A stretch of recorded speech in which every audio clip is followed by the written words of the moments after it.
संविधान के भाग 3 में अनुच्छेद 14 से 32 तक मूल अधिकार का वर्णन किया गया है।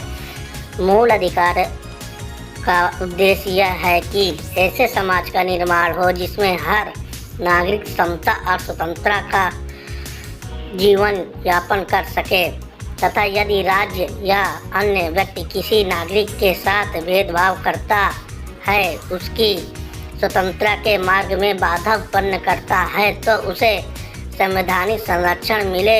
इन अधिकारों का हनन होने पर कोई भी भारतीय सीधे सर्वोच्च न्यायालय में याचिका दायर कर सकता है। समता का अधिकार अनुच्छेद 14 के अनुसार सभी भारतीय नागरिकों को विधि के समक्ष समता होगी।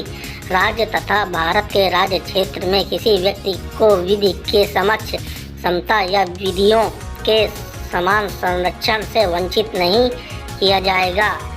कानून सभी लोगों पर समान रूप से लागू होगा। भारतीय नागरिक किसी भी हैसियत का हो, चाहे वह प्रधानमंत्री हो या अत्यंत निम्न स्तर का हो, अपने कृत्य के लिए न्यायालय के समक्ष समान रूप से जवाबदेह होगा।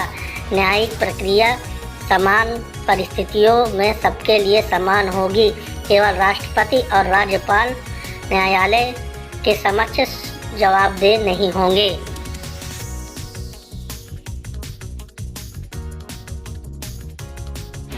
अनुच्छेद 15(2) का के अनुसार किसी भी नागरिक को केवल उसके धर्म, मूल वंश, जाति, लिंग या जन्म स्थान के आधार पर दुकानों, सार्वजनिक भोजनालयों, होटलों और सार्वजनिक मनोरंजन के स्थानों के उपयोग से अनुच्छेद 15(2) के अनुसार किसी भी नागरिक को सार्वजनिक कुओं, तालाबों, स्नान घाटों, सड़कों और समागम के स्थान के उपयोग से वंचित नहीं किया जा सकता। अनुच्छेद 15(3) के अनुसार राज्य महिला और बालकों के लिए विशेष प्रावधान कर सकता है। अनुच्छेद 15(4) के अनुसार राज्य सामाजिक और शैक्षिक दृष्टि से पिछड़े हुए विद्यार्थियों के लिए तथा अनुसूचित जातियों और अनुसूचित जनजातियों के लिए विशेष प्रावधान कर सकता है। अनुच्छेद 15(5) के अनुसार राज्य सामाजिक और शैक्षिक दृष्टि से पिछड़े हुए विद्यार्थियों के लिए तथा अनुसूचित जातियों और अनुसूचित जनजातियों विद्यार्थियों के लिए शिक्षण संस्थाओं में जो राज्य द्वारा अनुदानित हो या न हो, प्रवेश हेतु विशेष प्रावधान कर सकता है।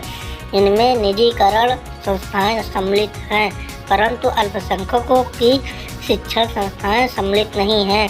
राज्य सामाजिक और शैक्षिक दृष्टि से पिछड़े हुए तथा अनुसूचित जाति और अनुसूचित जनजाति के विद्यार्थियों के लिए आरक्षण, छूट, छात्रवृत्ति इत्यादि का प्रावधान कर सकता है।